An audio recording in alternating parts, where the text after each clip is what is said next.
सबसे पहले हम पहले चैप्टर की बात करते हैं, हिंदी भाषा और उसका विकास। क्या हिंदी भाषा इसी रूप में थी? नहीं, इसी रूप में नहीं थी। हिंदी के विकास में बहुत समय लग गया, जिसको हमारे विद्वानों ने अलग अलग भागों में बांटा है और उसी आधार पर हम भी कोशिश करेंगे उसको थोड़ा थोड़ा संक्षिप्त रूप से बातें करने की। आप साथ साथ रहिए और अगर आपको कोई समस्या आती है तो उसको नोट कर लीजिए, हम बाद में उस पर भी बात कर लेंगे। तो देखिए, इसको हम करते हैं। सबसे पहले हम बात करें, हिंदी भाषा हमारा चैप्टर है और उसका विकास। हिंदी भाषा का विकास कैसे हुआ? बात आती है हिंदी का जन्म या हिंदी उद्भव कैसे हुई। हिंदी का जन्म कहाँ से हुआ? यदि हम हिंदी के जन्म की बात करने से पहले पूरे भाषाई परिवार की बात करेंगे। पूरे विश्व के यदि को भाषाई आधार पर बांटा जाए तो 12 परिवारों में विभक्त किया जाता है, जिनके अलग अलग जो है 12 नाम हैं। जिसमें से मुख्यतः हम भारत की बात करते हैं तो भारत में 2 भाषा परिवार प्रचलित है जिनका अक्सर जिक्र होता है। उत्तर पश्चिम भारत में और उत्तर भारत में जो है, उत्तर और उत्तर पश्चिम भारत का जो अधिकतर क्षेत्र है वहाँ पर जो है वो आर्य भाषा परिवार या भारोपीय भाषा परिवार के नाम से प्रचलित है। भारोपीय इसलिए कहा गया है, इसमें भारतीय भाषाएं भी है और यूरोपीय भाषाएं भी है। भारत और यूरोप दोनों को मिलाकर भारोपीय बना है। तो इस प्रकार भारोपीय परिवार की भाषाएं अधिकतर भारत में भारोपीय भाषा परिवार प्रचलित है, जिसको हम कहते हैं भारतीय आर्य भाषा के नाम से भी जानते हैं और भारोपीय भाषा परिवार। बात एक ही है दोनों की। यदि हम बात करें दक्षिण भारत की, तो दक्षिण भारत में दूसरा भाषा परिवार प्रचलित है, जिस परिवार को हम कहते हैं द्रविड़ भाषा परिवार। दक्षिण भारत में ज़्यादातर द्रविड़ भाषा परिवार की भाषाएं हैं, जिसमें 4-5 भाषा तमिल, तेलुगु, कन्नड़, मलयालम, ये 4-5 भाषाएं जो है वो प्रमुख है, जिससे हम कहते हैं द्रविड़ भाषा परिवार की भाषाएं। उसके बाद है, यदि हम हिंदी के विकास की चर्चा करें तो हम आर्य भाषा परिवार से विकसित हुई हिंदी को जो है वो आगे इसके परिवार को बांटते हैं हम अलग अलग भागों में। इसका सबसे प्राचीनतम भाषा है, इसकी सबसे बहुत पुरानी भाषा है संस्कृत भाषा। और संस्कृत भाषा को देव भाषा या प्राचीन भाषा या जो है वो संपन्न भाषा के नाम से, अलग अलग भाषा के नाम से जाना जाता है। इस प्रकार संस्कृत जो है वो सबसे पुरानी भाषा है। अब पूरे यदि हिंदी भाषा परिवार को बांटे हम, तो उसको हम लगभग 1500 ईसा पूर्व मतलब ईसा शताब्दी से पहले का समय, 15 ईसा पूर्व से लेकर अभी तक, यानी कि 19वीं शताब्दी तक पूर्ण विकसित में हिंदी भाषा हो चुकी थी। या हम कहें कि अभी 21वीं शताब्दी तक तो उसका बहुत ही विकसित रूप है। 19वीं शताब्दी में हमारी हिंदी भाषा विकसित हो गई थी। तो इस सारे जो है वो कालक्रम को हम अलग अलग भागों में बांटते हैं। सबसे पहला जो है हमारा, जिसको हम कहते हैं वैदिक संस्कृत।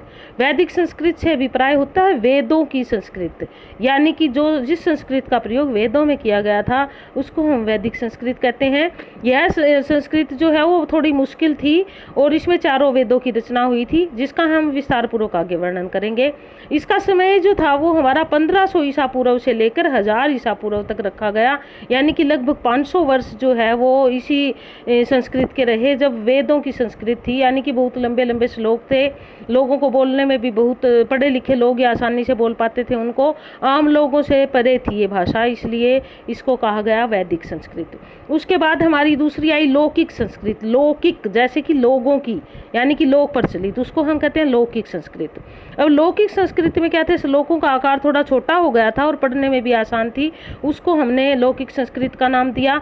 जिसका उसको हमारे विद्वानों ने लौकिक संस्कृत का नाम दिया, जिसका समय था 1000 ईसा पूर्व से लेके 500 ईसा पूर्व तक, यानी कि लगभग 500 साल का समय वो इसके लिए था। इसमें जो मुख्यतः ग्रंथ थे हमारे, वो वाल्मीकि जी की रामायण और महर्षि वेद व्यास का महाभारत है इसमें। इसके अलावा हम जो ना ब्राह्मण ग्रंथ है वो इसमें, जो हमारे उपनिषद है इसमें। लौकिक संस्कृत में बहुत सारे ग्रंथों की रचना हुई, जो वर्तमान में भी बहुत सारे लोगों के मुंह से आपने सुना होगा, शास्त्रों में लिखा गया है। वो सारे जो हैं हमारे अधिकतर लौकिक संस्कृत में ही लिखे गए। ठीक है। उसके बाद है हमारी भाषा का फिर धीरे धीरे और विकास होता गया, कि जैसे समय परिवर्तित होता है भाषा का भी विकास होता गया। और तीसरा रूप आया हमारा पाली भाषा।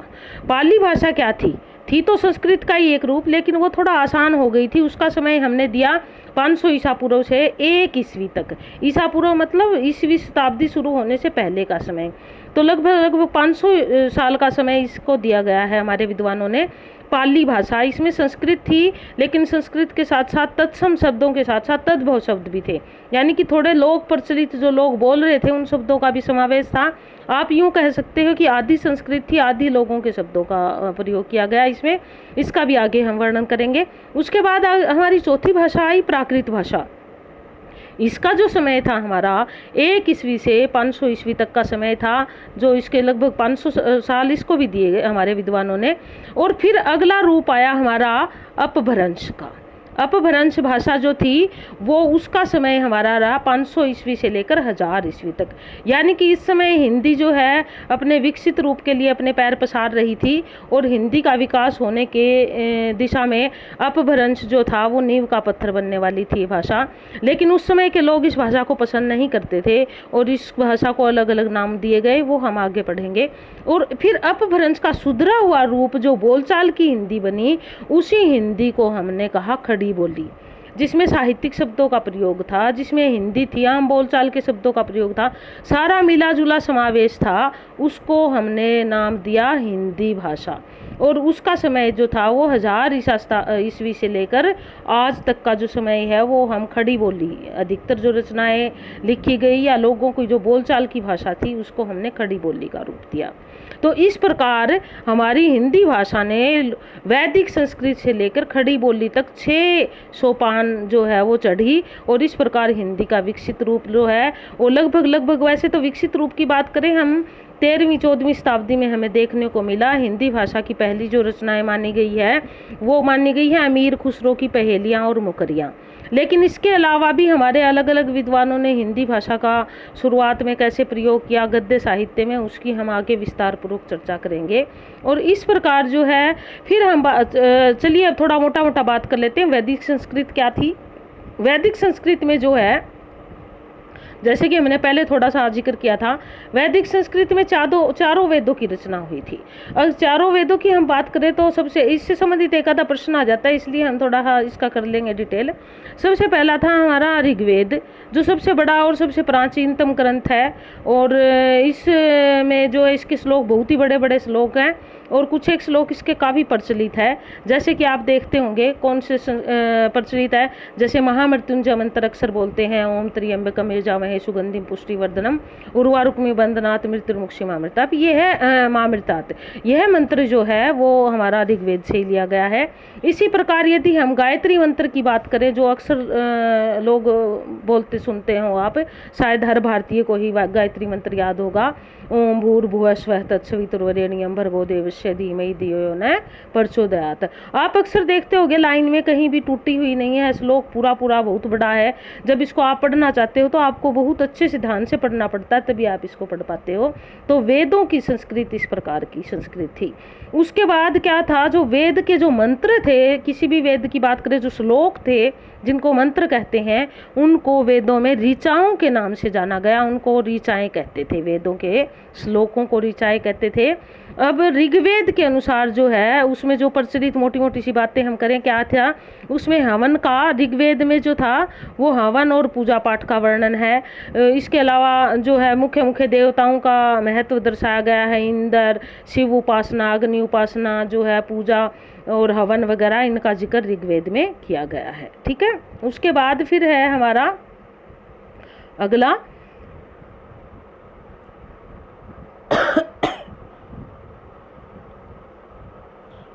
अगला हमारा यजुर्वेद। यजुर्वेद जो था ये भी वैदिक संस्कृत में ही लिखा गया, जिसमें कर्मकांड, जादू टोना, चिकित्सा आदि का वर्णन है यजुर्वेद में। उसके बाद अगला वेद था हमारा सामवेद। जैसे कि हम जानते हैं सरस्वती वंदना से सामवेद जो है शुरू करके संगीत, कला इत्यादि के अलावा पूजा पाठ की पद्धतियों को भी जो है इसमें जगह दी गई है। उसके बाद सबसे आधुनिक और सबसे छोटा वेद यदि माना गया है तो वह अथर्ववेद है, जो सबसे छोटा है, और कहते हैं कि शुरुआत में 3 ही वेद थे, ये बाद में लिखा गया। इस प्रकार 4 वेद जो है जिनका लौकिक संस्कृत में लेखन कार्य हुआ, वैदिक संस्कृत में लेखन कार्य हुआ।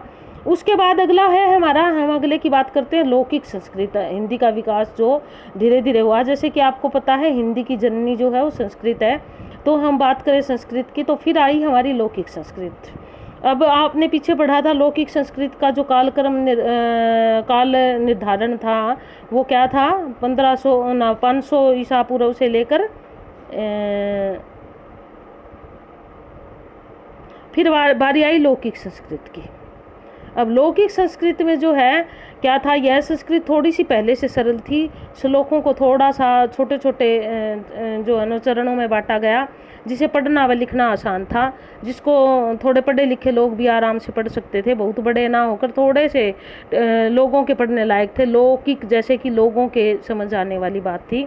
इसमें जो मुख्यतः ग्रंथ थे हमारा, वो वाल्मीकि जी की जो है ना रामायण थी इसका मुख्य ग्रंथ, और वेद व्यास जी की महाभारत, ये दोनों इसी संस्कृत में लिखी गई। इस प्रकार इसके अलावा जो है लौकिक संस्कृत में उपनिषद लिखे गए, जो हमारे पुराण लिखे गए, बहुत सारी ऐसी जो है वो सनातन धर्म की रचनाएं हैं जो लौकिक संस्कृत में हुई, और वर्तमान में भी बहुत सारे विद्वान लौकिक संस्कृत का प्रयोग करते हैं। उसके बाद फिर अगला जो आया हमारा भाषा का रूप, वो आया हमारा पाली भाषा। पाली यानी कि जो संस्कृत के उत्तरार्ध की जो भाषा थी, जिसमें संस्कृत का तो प्रयोग था, लेकिन संस्कृत के साथ साथ जो था वो आम बोलचाल की भाषा का भी थोड़ा सा समावेश हो गया था, जो लोगों को आराम से समझ में आ रही थी। इसका समय निर्धारण जो था वो 500 ईसा पूर्व से लेकर 1 शताब्दी तक रखा गया, यानी कि शताब्दी शुरू हुई तब हमारी पाली भाषा चल रही थी, लगभग अपने समापन की तरफ थी और विकसित रूप आने वाला था उसका। अब पाली भाषा में जो है इसका एक दूसरा नाम भी है, कुछ विद्वान इसको मागधी भाषा के नाम से जानते हैं, क्योंकि मगध क्षेत्र में यह भाषा अधिकतर बोली और लिखी जाती थी, इसीलिए इसको मागधी भाषा भी कहते हैं। अधिकतर बौद्ध ग्रंथ, जिन बौद्ध ग्रंथों की त्रिपिटक जिसमें आता है हमारा, त्रिपिटक ग्रंथ जो है वो अधिकतर इसी में लिखे गए। जो जितने भी बौद्ध धर्म से संबंधित ग्रंथ थे वो सारे हमारे पाली भाषा में लिखे गए। अब इसका जो है ना थोड़ा सा सरल रूप था ये संस्कृत का, क्योंकि इसमें तत्सम शब्दों के साथ साथ तद्भव शब्दों का भी समावेश किया गया था, यानी कि तत्सम संस्कृत तो थी, उसके साथ साथ थोड़ा सा संस्कृत का बोलचाल का रूप जो था वो भी इसमें दिया गया। उसके बाद फिर अगला सुधरा हुआ रूप जो था, जो आम बोलचाल के लोगों का की भाषा के पास था, वो था हमारा प्राकृत रूप, जिसको प्राकृत भाषा कहते हैं। इसका समय निर्धारण जो था 1 ईस्वी से 500 ईस्वी तक का इसका समय निर्धारण किया गया था।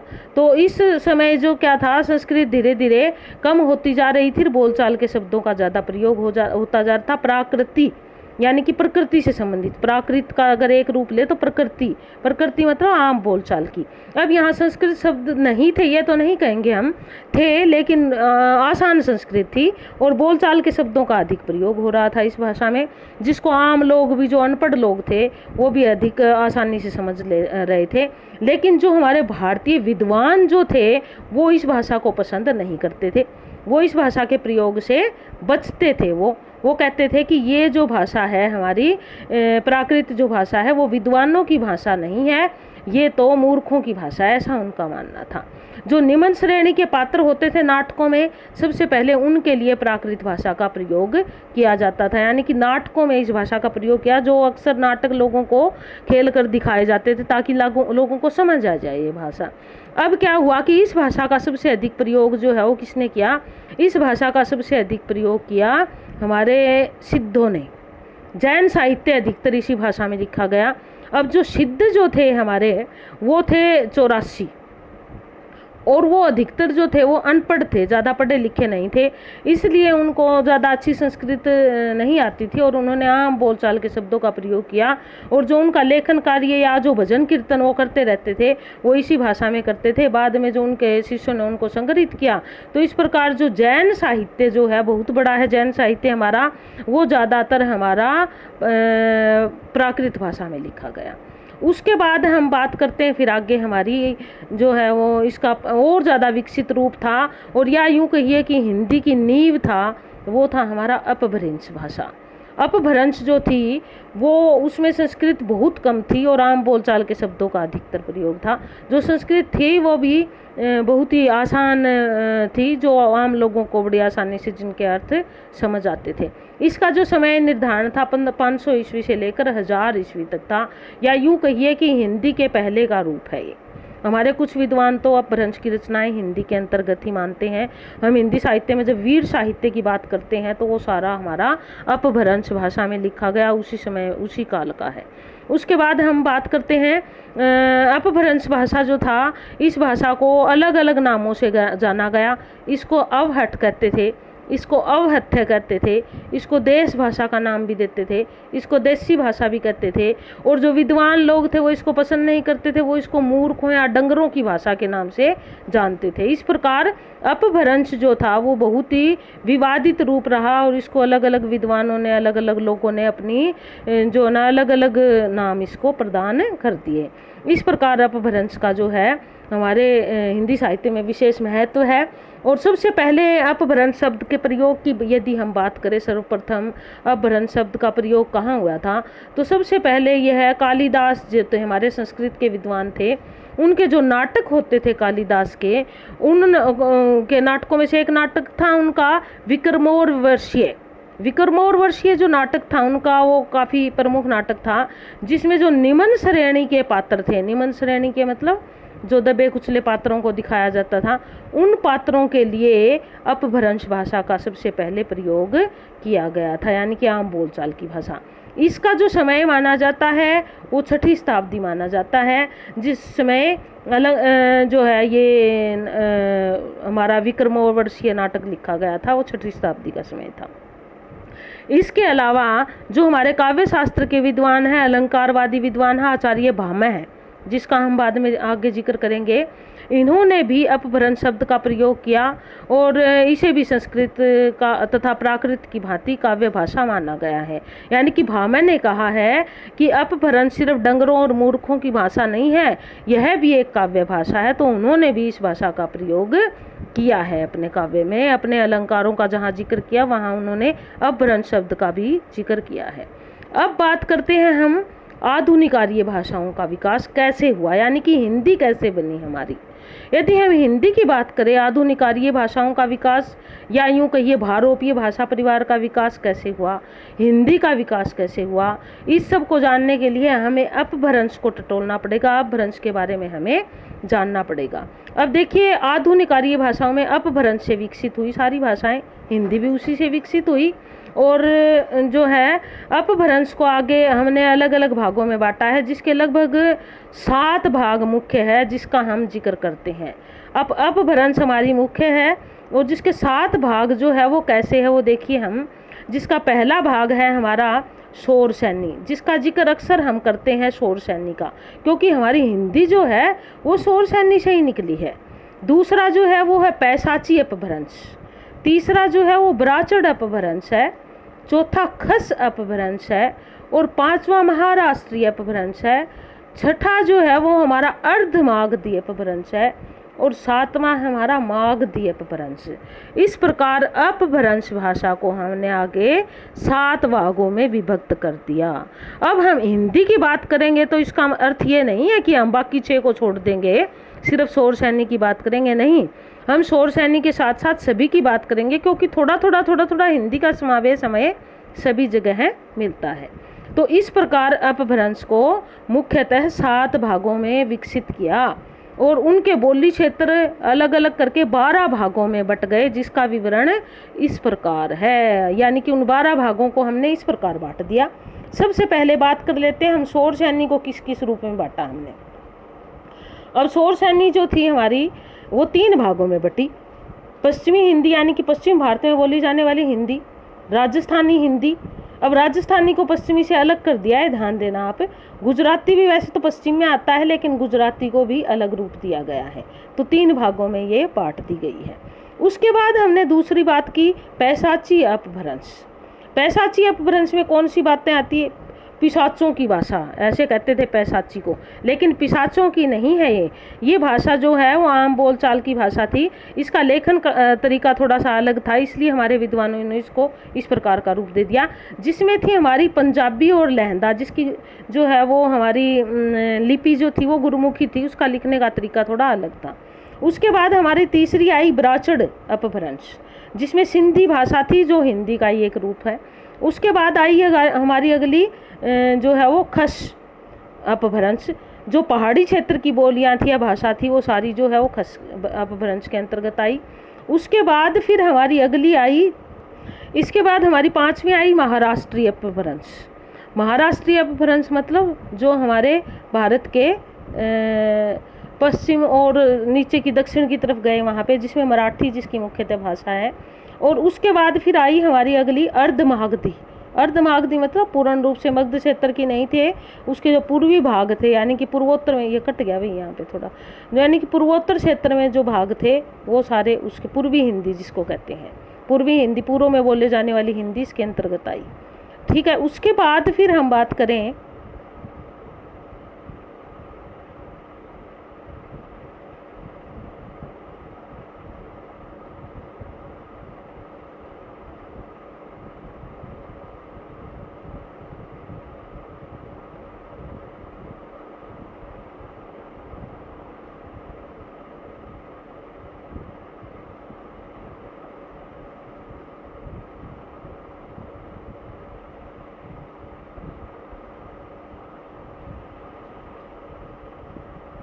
अभी इस प्रकार जो है ना अलग अलग 6 भागों में बांटा हमने इसको, जिसका यहाँ पर मैंने लिखा हुआ है, जैसे 3 हमारी शौर सैन्य की थी, 2 हमारी पैशाची की थी, आगे सब की एक एक है, और फिर पूर्वी हिंदी। इस प्रकार करके लोगों ने, मैंने पहले जिक्र किया था कि 12 भागों में जो है हमने इसको बांटा है। तो इस प्रकार ये 12 रूप जो है इसके हिंदी के अलग अलग बन गए।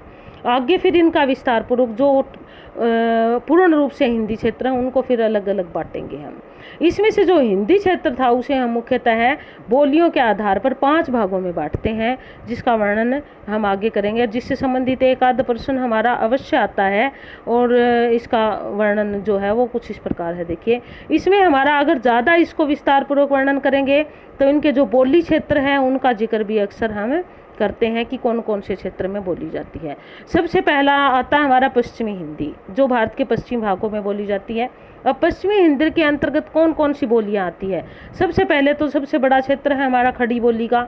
खड़ी बोली का जो क्षेत्र है मेरठ है और उसके आसपास का हो गया, आपका जो है वो मुजफ्फरनगर हो गया, ये सारा जो है हमारा खड़ी बोली का क्षेत्र है। एक और चीज़ ध्यान करने की, कई बार यही प्रश्न पूछ लिया जाता है कोरवी नाम किसका है, तो खड़ी बोली को ही हम कोरवी बोली कहते हैं, कोरवी भी कहते हैं इसको, क्योंकि इसकी शुरुआत जो है हस्तिनापुर और उसके आसपास हुई थी कौरव क्षेत्र में, इसलिए इसको कोरवी नाम दिया गया है। दूसरा जो रूप है हमारा ब्रज भाषा है, जो बहुत ही विकसित रूप है, जिसमें बहुत समृद्ध साहित्य लिखा गया और अक्सर सूरदास जी का जिक्र आता है, तो ब्रज भाषा की बात होती है। उसके बाद बुंदेल क्षेत्र में, यानी कि मध्य प्रदेश का जो बुंदेल क्षेत्र में जो हिंदी बोली जाती है वो पश्चिमी हिंदी का बुंदेली जो है वो बोली है वह। उसके बाद फिर आती है हमारी हरियाणवी, हरियाणवी से अभिप्राय बांगरू भाषा भी बोलते हैं इसको। हरियाणा तो है इसका क्षेत्र, हरियाणा के अलग अलग जो हमारी, हरियाणा के अलावा जो दिल्ली के भी कुछ इलाके हैं जहाँ बांगरू, दिल्ली के जो ग्रामीण इलाके हैं वहाँ बांगरू बोली जाती है। इसके अलावा हमारा 5वां जो है इसका रूप है वो है कन्नौजी बोली। ये जो है ना कन्नौज क्षेत्र में और रीवा इटावा आदि क्षेत्र में बोली जाती है, तो इनके अगर आपको विस्तार पूर्वक मिल जाएगा। उसके बाद जो है हमारा अगला दूसरा जो रूप है वो है हमारा पूर्वी हिंदी। अब पूर्वी हिंदी यानी कि पूर्व क्षेत्र में जो हिंदी बोली गई, पूर्व से अभिप्राय मेघालय नागालैंड नहीं है, जहाँ पे हिंदी बोली जाती है वही पूर्व इलाका है। यानी कि भारत को अगर आप अपने दिमाग में बिठा लोगे तो पूर्वी हिंदी जो है हमारे बिहार, उसके आसपास छत्तीसगढ़, वो वाला इलाका आता है। उसको भी हमने 3 भागों में बांटा। पहला है हमारा अवधी, जो लखनऊ और उसके आसपास की जो भाषा थी। उसके बाद बघेल क्षेत्र की बघेली भाषा और छत्तीसगढ़ी भाषा, इनको 3 भागों में बांटा। इनको मैंने यहाँ पे है ना छोटे छोटे रूपों में बांटा है। जैसे पहले वाली जो 5 थी उसको जो है ना खबर, बुंदेल, हक, इस प्रकार करके आप उन 5 को याद कर सकते हो, क्योंकि ये जो है ना छोटे में अगर हम इस प्रकार कर लेते हैं तो उसको फिर हम भूलते नहीं। खबर बुंदेल हक से अभिप्राय है, ख से खड़ी बोली, ब्रज भाषा, बुंदेल से बुंदेलखंडी, और है से हरियाणवी, और कैसे कन्नौजी। हक मतलब है से हरियाणवी और कैसे कन्नौजी, इस प्रकार हम उन पांचों को इसमें समेट लेते हैं। इसी प्रकार पूर्वी हिंदी का जो है अब 36, इस प्रकार करके शॉर्ट में हम उनको देख सकते हैं। ऐसे अवधि, बै से बघेली और 36 से मतलब छत्तीसगढ़ी है ही। उसके बाद आता है हमारा तीसरा रूप इसका, और तीसरा रूप है हमारा राजस्थानी हिंदी। राजस्थानी हिंदी को अलग भाग में इसलिए बांटा गया क्योंकि राजस्थान एक बहुत बड़ा प्रदेश है और पूरे प्रदेश में हिंदी बोली जाती है, जिसके अलग अलग भाग है। तो यहाँ पर जो है हमारी राजस्थानी हिंदी है उसको भी आगे हमने 4 भागों में बांटा है। पहली हमारी मारवाड़ी हिंदी, मारवाड़ क्षेत्र जो है बीकानेर उसके आसपास का क्षेत्र है, उसमें मारवाड़ी हिंदी बोली जाती है। दूसरा है जयपुरी, जयपुर और उसके आसपास के जो क्षेत्र है। तीसरी हमारी मेवाती, हाड़ौती, सेवाती भी बोलते हैं इसको, मेवाती और सेवाती बोलते हैं। मेवात क्षेत्र की जो राजस्थान का जो इलाका जो है वो हरियाणा के तरफ लगता है, वहाँ की जो भाषा है मेवाती या सेवाती भाषा है। उसके बाद मालवी और हाड़ौती, ये जो ना मध्य प्रदेश से जो लगता हुआ इलाका है, जो सीमावर्ती इलाके वहाँ पे बोली जाती है। इसको भी यदि हम याद करें शॉर्ट में तो इसको क्या करेंगे, माज में माल, माज में माल। माँ मतलब मारवाड़ी, जय मतलब जयपुर, में मतलब मेवाती, माँ मतलब मालवी, माल मतलब मालवी। इस प्रकार जो है ना हम शॉर्ट में इसको याद कर सकते हैं। उसके बाद फिर हमारा आगे आता है पहाड़ी हिंदी, चौथा रूप जो है हमारा पहाड़ी क्षेत्र में बोले जाने वाली हिंदी। पहाड़ी हिंदी का जो पहला रूप है वो गढ़वाली भाषा, गढ़वाल क्षेत्र में, ये जो है ना हमारे हिमाचल प्रदेश में और उत्तर प्रदेश का जो ऊपरी भाग है अल्मोड़ा डिस्ट्रिक्ट वगैरह, वहाँ पे जो है वो हमारी गढ़वाली बोली जाती है। उसके बाद दूसरी हमारी कुमाऊनी भाषा, और तीसरी जो है वो हमारी पश्चिमी पहाड़ी, जिसको नेपाली भी कहते हैं या जिसको कुल्लूई भाषा के नाम से भी जाना जाता है। कुल्लू का जो है नाम सुना होगा आपने, कुल्लू के आसपास, कुल्लू का दशहरा काफ़ी फेमस है। कुल्लू के आसपास जो भाषा बोली जाती है उसको पश्चिमी पहाड़ी या फिर नेपाली भाषा बोलते हैं। वैसे तो नेपाली बोली, ये यों का जिक्र कर रहे हैं हम, नेपाली भाषा भी है, लेकिन वहाँ जो बोली जाती है उसको हम बोली के नाम से ही जानते हैं, क्योंकि वह उस नेपाली का इतना विकसित रूप नहीं बोला जाता। तो इस प्रकार 3 भागों में इसको बांट दिया हमने। अब इसको कैसे बांट दिया, गढ़कूप है, गढ़कूप है, गढ़ इस तरह याद कर लिए, गढ़ में गढ़वाली, कूप कू मतलब कुमाऊनी और पश्चिम मतलब पश्चिम है, मतलब भाषाएं हैं। इस प्रकार आप इसको याद कर सकते हो। उसके बाद हमारा जो है वो 5वां जो भाग आता है वो है बिहारी हिंदी का, यानी कि जो बिहार क्षेत्र में जो बोली जाती है। बिहार जो अब 2 भागों में बट गया, दोनों, दूसरा जो झारखंड और पहला बिहार, लेकिन वो पूरा इलाका जो है वो इसके अंतर्गत ही आता है, जिसको हम 3 भागों में बांटते हैं। पहली हमारी मैथिली भाषा, जो उत्तर प्रदेश और बिहार के जो लगते इलाके हैं वहाँ बोली जाती है, वो मैथिली है।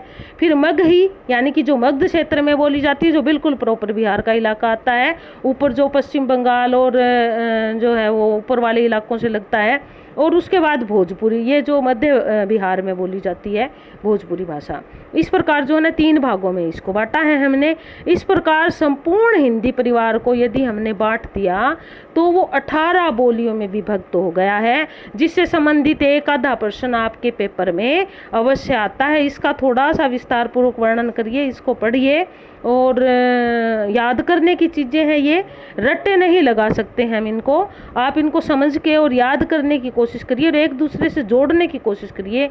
यदि आप ऐसा करते हैं तो इसको अच्छे से याद कर पाओगे और फिर आगे कभी भी नहीं भूल पाओगे। आज का मेरा चैप्टर ये यहीं ख़त्म होता है। उसके बाद हमारा अंतिम पड़ाव आया था अपभ्रंश का, जिसके बारे में भी हमने पहले थोड़ा सा पढ़ा था।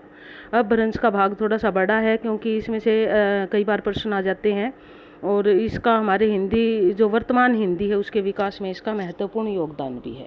तो इसलिए हम अपभ्रंश को थोड़ा सा अधिक देखेंगे यहाँ पे। अपभ्रंश की यदि बात करें तो अपभ्रंश के बारे में सबसे पहले इसका प्रयोग महाभाष्य के रचनाकार पतंजलि ने संस्कृत के मानक शब्दों से अलग जो अशुद्ध शब्द थे उनके लिए उन्होंने अपभ्रंश भाषा का प्रयोग किया था। उन्होंने अपने कहा था कि जो अशुद्ध शब्द है वही अपभ्रंश है। दूसरा नाम आता हमारा आचार्य हेमचंद्र सूरी का। उनकी रचना थी बाणभट्ट। उन्होंने बाणभट्ट की भाषा, बाणभट्ट में भी जो गांव के लोग थे उनके लिए जिस भाषा का प्रयोग किया उस भाषा को उन्होंने अपभ्रंश माना था। उसके बाद हमारा तीसरा नाम आता है आचार्य दंडी का। इन्होंने अभीर आदि लोगों की भाषा को अपभ्रंश कहा था। अभीर कौन थे? अभीर वे थे जो बकरवाल थे, यानी कि जो बकरियां चराते थे या पशु चराते थे या शिल्पकार थे, उनको अभीर कहते थे। ये अधिकतर अनपढ़ लोग होते थे और इनकी जो भाषा थी उसको वो आचार्य दंडी ने कहा कि ये अपभ्रंश भाषा है। इसी प्रकार यदि हम अपभ्रंश की और बात करें तो 7वीं शताब्दी से लेकर 11वीं शताब्दी तक अपभ्रंश भाषा ने अपना पैठ जमा ली थी और अपभ्रंश भाषा का बहुत ही अधिक विकास हुआ। इस प्रकार ये अपभ्रंश के कुछ सोपान थे जिनका जिक्र हमने किया। अब हम बात करेंगे अपभ्रंश की विशेषताएं क्या है, अपभ्रंश में क्या विशेष बात थी। कई बार इससे संबंधित एक आधा प्रश्न हमारे पेपर में आ जाता है। तो सबसे पहले तो यदि हम बात करते हैं तो अपभ्रंश जो थी उसमें ए ई उ ए ओ इनको ह्रस्व स्वर माना जाता था। ए ई उ तो हमारे हिंदी में भी ह्रस्व है, लेकिन ए और ओ दीर्घ आते हैं हिंदी में, लेकिन अपभ्रंश में इनको ह्रस्व माना जाता था। इसी प्रकार आ ई उ औ ये दीर्घ स्वर माने जाते थे। री को माना तो जाता था, लेकिन उच्चारित उसको री यानी कि छोटी की मात्रा जैसे रख के करते हैं ऐसे किया जाता था। इस प्रकार री का कोई विशेष महत्व वहाँ नहीं था, वो अलग से था। री को छोड़कर यानी कि री के ऊपर तो नहीं लगती थी, बाकी जितने भी स्वर होते थे हमारे उनको अनुनासिक रूप में प्रयोग किया जाता था, यानी कि सबके ऊपर चंद्र बिंदु लगा के लिखा जाता था। उकार की मात्रा यानी कि ऊ शब्द ऊ वर्ण वाले शब्द जो थे वो बहुत थे, जैसे मुकुर पुकुर इस प्रकार के शब्दों का अधिक प्रयोग किया गया था। तद्भव शब्द, तद्भव तो जैसा कि हमें पता ही है कि तद्भव शब्द थे तभी तो वो संस्कृत से थोड़े से अलग हुए, तो तद्भव शब्दों की बहुलता थी, यानी कि संस्कृत धीरे धीरे कम होती जा रही थी और तद्भव शब्द अधिक होते जा रहे थे। एक और विशेष इंपॉर्टेंट बात है हमारी कि इस भाषा को वियोगात्मक भाषा कहा जाता था। वियोगात्मक कई कारणों से माना गया, हमारे विद्वानों ने, कुछ विद्वानों का तो मानना है कि ये जो हमारे विद्वान थे उनका इसके प्रति वियोग था, इसलिए वियोगात्मक भाषा है। ऊ की मात्रा अधिक प्रयोग होने के कारण भी ये वियोगात्मक भाषा है। वियोग साहित्य लिखने के लिए इसका प्रयोग किया, इसलिए भी इसको वियोगात्मक। तो कई कारण होने के कारण सबसे प्रमुख कारण यही है कि जो आचार्य थे उनका इसके प्रति वियोग का भाव था, इसी कारण इस भाषा को वियोगात्मक भाषा कहा। अब अगला भाव आता है हमारा अपभ्रंश का ही विकसित रूप था हमारा अवहट रूप। आपने नाम भी सुना होगा। अपभ्रंश थोड़ी सी और अधिक विकसित हुई और उसको अवहट रूप में जाना जाने लगा। अवहट क्या था, देखिए क्या किसे कहते थे अवहट। अपभ्रंश का सुधरा हुआ रूप ही अवहट भाषा थी, यानी कि जो अपभ्रंश थोड़ी थोड़ी विकसित हो रही थी, साहित्यिक रूप ले रही थी, उसी को अवहट कहा जाता था। इसका जो कार्यकाल था 11वीं शताब्दी से 14वीं शताब्दी के मध्य था, यानी कि हिंदी जो है अपने पैरों पर खड़ी हो रही थी, जो खड़े होने का जो दौर था उसी को अवहट रूप कहा गया है। इसके रचनाकार अपनी भाषा को अवहट कहते थे, यानी कि जो साहित्यिक भाषा थी इस दौरान उस भाषा को अवहट रूप दिया गया था। दूसरा नाम था हमारा, इस अवहट को साकार बनाने में बहुत सारे विद्वानों का योगदान रहा। अवहट रूप देने वाले सबसे पहले अगर हम किसी का नाम लेते हैं तो ज्योतिश्वर ठाकुर का नाम आता है, जिनकी रचना थी वर्ण रत्नाकर। वर्ण रत्नाकर काफ़ी इंपॉर्टेंट है, ये किसकी रचना थी कई बार ऐसे आ जाता है, जिसमें उन्होंने अवहट भाषा का जिक्र किया था। उसके बाद हम दूसरा नाम लेते हैं वंशीधर का, जिनकी रचना थी प्राकृत पेंगलम। उन्होंने भी अपनी इस पुस्तक में अवहट का प्रयोग किया है, इसकी भाषा को उन्होंने अवहट कहा है। एक बहुत ही फेमस नाम है जो आदिकाल में भी हम पढ़ते हैं, विद्यापति जी, जिसको मैथिल कोकिल भी कहा जाता है। उनकी रचना कीर्तिलता जो थी उसकी भाषा को भी अवहट माना गया है। अवहट को यदि हम माने तो अवहट को हम अपभ्रंश और पुरानी हिंदी के बीच की कड़ी कहते हैं, यानी कि जो शुरुआती हिंदी थी वो अवहट उन दोनों को जोड़ने वाली है, उसमें अंतर स्पष्ट करना बहुत ही मुश्किल हो जाता है, दोनों एक जैसी लगती है। अब देखिए, पंडित राहुल सांकरतैन, चंद्रधर शर्मा गुलेरी और हेमचंद्र ने अवहट को ही पुरानी हिंदी माना है। वो कहते हैं यही पुरानी हिंदी है। इस प्रकार अवहट आगे धीरे धीरे चल के विकसित रूप धारण किया। अवहट ने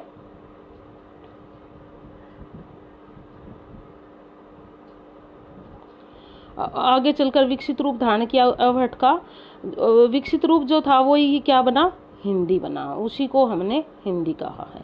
इस प्रकार हमारा हिंदी के विकास में विभिन्न सोपान रहे, जिसने हिंदी के विकास में विशेष योगदान दिया। इन विभिन्न सोपानों से गुजरते हुए हिंदी ने साहित्यिक रूप ले लिया। अब साहित्यिक हिंदी के रूप में खड़ी बोली का विकास विषय पर चर्चा करेंगे, यानी कि आगे हम देखेंगे साहित्यिक हिंदी के विकास के लिए हमारे देश में विभिन्न विद्वानों ने, विभिन्न संस्थाओं ने, विभिन्न पत्र पत्रिकाओं ने क्या योगदान दिया। सबसे पहले हम बात करें तो ये जो थी हिंदी व्यवहारिक बोलचाल की भाषा होने के के कारण इसकी लोकप्रियता बहुत बढ़ी, अर्थात ये लोगों में बहुत ही प्रिय हुई, क्योंकि ये एक व्यवहारिक भाषा थी। इसका परिष्कृत रूप, इसको अगर अच्छे सुधरे हुए ढंग से हम देखें, परिष्कृत मतलब सुलझा हुआ रूप देखें, तो अमीर खुसरो की पहलियों और मुकरियों में मिलता है। उन्होंने शुद्ध हिंदी का प्रयोग किया था इसमें, पहलियों और मुकरियों में। इसका समय जो था वो 13वीं सदी का उत्तरार्ध था, यानी कि 1298 के आसपास जो था इसका समय था। इस प्रकार हिंदी जो है अपने परिष्कृत रूप में सबसे पहले कहाँ मिलती है? अमीर खुसरो की रचनाओं में। उसके बाद बात आती है हमारी हिंदी की प्रवृत्ति क्या है। किसी भी भाषा की प्रवृत्ति क्या होती है? भाषा जो है वो हमेशा कठिनता से सरलता की ओर चलती है। हिंदी भाषा भी उस पर खरी उतरती है। हिंदी भाषा भी कठिनता से सरलता की ओर आई, क्योंकि संस्कृत बहुत ही कठिन भाषा थी और हिंदी के विकास में होते होते इस बात को सभी विद्वानों ने पूर्ण रूप से स्वीकार किया है। दूसरा आता है संस्कृत जो थी वो मुश्किल भाषा कैसे थी? संस्कृत में 3 लिंग थे, 3 वचन थे और 24 रूप थे, जबकि हिंदी में क्या है? 2 वचन है, 1 वचन और बहुवचन, 2 ही लिंग है, स्त्रीलिंग और पुल्लिंग, और 2 ही रूप होते हैं, यानी कि विकारी और अविकारी। इस प्रकार हिंदी सरल रूप में आ गई। उसके बाद हम बात करते हैं आगे हमारा काव्य भाषा जो थी उस समय की, उस काव्य भाषा को तो कहा जाता था अपभ्रंश भाषा, और जो बोलचाल की भाषा थी या जिसमें गद्य थोड़ा बहुत लेखन होता था उसको लोग कहते थे देसी भाषा। तो इस प्रकार जो है अपभ्रंश और खड़ी बोली में थोड़ा सा अंतर हम ऐसे स्पष्ट कर सकते हैं। अधिकतर संत कवि जो थे वो अपभ्रंश खड़ी बोली का प्रयोग करते थे, क्योंकि वो अनपढ़ थे और उनको आम बोलचाल की भाषा आती थी, वो लोगों के संपर्क में आते थे और वैसी ही भाषा बोलते लगते थे। यदि हम खड़ी बोली की बात करें तो खड़ी बोली का सबसे पहला ग्रंथ यदि हम मानते हैं तो वो है कवि गंग का। कवि गंग जो थे वो अकबर काल के थे, अकबर के कवि थे, और उन्होंने 1570 ईस्वी में चंद छंद वर्णन की महिमा ये लिखा था। तो ये है सबसे पहला गद्य ग्रंथ है जो हमें उपलब्ध होता है पूर्ण रूप से परिष्कृत भाषा में। उसके बाद हमारा जो दूसरा गद्य ग्रंथ है वो 1684 में राम प्रसाद निरंजनी का है, जिसका नाम है भाषा योग वशिष्ठ। ये ग्रंथ भी काफ़ी महत्वपूर्ण रहा, इसने हिंदी के नियमों के बारे में भी बताया। उसके बाद अगला नाम आता है दौलत राम का, जिनका ग्रंथ था पद्म पुराण। ये भी हिंदी के आरंभिक ग्रंथों में से आता है। इस प्रकार ये कुछ ग्रंथ थे जिनका हिंदी के आरंभिक ग्रंथों में नाम लिया जाता है, और ये कई बार इनकी रचनाएं आ जाती है तो इनको याद करना जरूरी हो जाता है हमारे लिए। आइए अब हम आगे बढ़ते हैं। खड़ी बोली के प्रचार प्रसार में के विकास में कुछ लोगों ने, कुछ विद्वानों ने भी महत्वपूर्ण भूमिका निभाई, जिनका नाम लिए बिना ये हमारी ये बात पूरी नहीं हो सकती। वो विद्वान कौन थे? वो कौन थे ऐसे महान योद्धा जिन्होंने हमारी हिंदी के विकास के लिए योगदान दिया? सबसे पहला नाम यदि हम लें तो हम कहते हैं कि भारतेंदु हरीशचंद्र जी का योगदान गद्य साहित्य में और हिंदी भाषा के विकास में बहुत ही अधिक रहा। हिंदी भाषा को उन्होंने जो एक सुदृढ़ नींव प्रदान करके उनको एक भवन के रूप में खड़ा कर दिया था, वो नाम आता है भारतेंदु हरीशचंद्र जी का। यदि हम धार्मिक क्षेत्र की बात करें तो आर्य समाज के संस्थापक थे स्वामी दयानंद सरस्वती जी। इन्होंने 1975 में आर्य समाज की स्थापना की थी, 1875 में आर्य समाज की स्थापना की थी। इन्होंने जो है वो अपने प्रचार प्रसार के लिए हिंदी का ही प्रयोग किया। यहाँ तक कि इनकी एक रचना थी सत्यार्थ प्रकाश, उसको भी इन्होंने हिंदी में लिखा और उसको पढ़ने के लिए लोगों ने हिंदी सीखी। उसके अलावा जो है दूसरा नाम आता हमारा विभिन्न पत्र पत्रिकाओं का तथा शिक्षा के प्रसार का भी हिंदी में महत्वपूर्ण योगदान रहा। इसी प्रकार अब जो ब्रज भाषा थी जिसके प्रति पहले लोगों का रुझान था वह सिर्फ काव्य भाषा बनकर रह गई। गद्य के लिए जो था वो खड़ी बोली का प्रयोग किया जाने लगा। इस प्रकार खड़ी बोली धीरे धीरे अपने विकसित रूप में आती गई और हिंदी का साहित्यिक रूप लेती गई। इतना ही नहीं, इसके अतिरिक्त यदि हम एक और बात नहीं करेंगे तो अधूरा रह जाएगा कार्य। खड़ी बोली के विकास में 1800 में स्थापित फोर्ट विलियम्स कॉलेज जो था, कलकत्ता में था ये फोर्ट विलियम कॉलेज, जिसकी स्थापना की थी जॉन गिलक्रिस्ट ने। ये जो थे उर्दू के बहुत प्रशंसक थे, उर्दू के ज्ञाता थे, लेकिन हिंदी का बढ़ावा देने में भी इनका बहुत बड़ा योगदान रहा। तो फोर्ट विलियम कॉलेज की स्थापना ने हिंदी के विकास में बहुत ही महत्वपूर्ण भूमिका निभाई। हमारे जो जॉन गिलक्रिस्ट थे वो हिंदी नहीं पढ़ाते थे, अपितु वो उर्दू पढ़ाते थे। किसमें? फोर्ट विलियम कॉलेज में। तो इस प्रकार वो उर्दू पढ़ाने के बाद भी हिंदी और उसके विकास के लिए महत्वपूर्ण योगदान रहा, क्योंकि उनके कॉलेज में बहुत सारे जो अध्यापक थे जिनका लेखन के प्रति रुझान था, उन्होंने क्या काम किया, उनको प्रोत्साहित किया हिंदी लेखन कार्य करने के लिए, जिसमें पहला नाम आता है मुंशी सदासुखलाल का। मुंशी सदासुखलाल आपने पहले भी पढ़ा है इनको। मुंशी सदासुखलाल की रचना थी एक सुख सागर। सुख सागर इनकी रचना थी जो बहुत सारे लोगों में पढ़ी गई, खास करके हिंदू परिवारों में सुख सागर बहुत ही अच्छे से पढ़ी जाती थी, क्योंकि विष्णु पुराण संस्कृत में लिखा गया था और ये विष्णु पुराण का ही एक रूप था जो सुख सागर थी। विष्णु जी की इसमें कथाएं थी, तो बहुत लोकप्रिय हुआ और इसको पढ़ने के लिए लोगों ने हिंदी पढ़ी। मुंशी सदासुखलाल के बारे में कहा जाता है कि ये दिल्ली के रहने वाले थे और इस कारण इनकी जो ना उत्तर भारत के होने के कारण इनका हिंदी पर वैसे भी अधिकार था और ये बड़ी अच्छी हिंदी बोलते थे, इसलिए ये खड़ी बोली के सुधरे हुए रूप का प्रयोग करते थे। इनका एक निबंध था सूर सागर निर्णय, बहुत ही अच्छी हिंदी में लिखा गया था, जिसकी बहुत ही बुरी बुरी प्रशंसा हुई थी साहित्य जगत में। आचार्य रामचंद्र शुक्ल जी ने तो यहाँ तक कहा है कि खड़ी बोली के विकास में मुंशी सदासुखलाल ही सबसे महत्वपूर्ण थे। मुंशी सदासुखलाल ने एक बहुत ही बड़ा योगदान दिया था खड़ी बोली के विकास में। दूसरा नाम यदि आता है तो वो आता है हमारा लल्लू लाल जी का। ये भी फोर्ट विलियम कॉलेज से जुड़े हुए थे।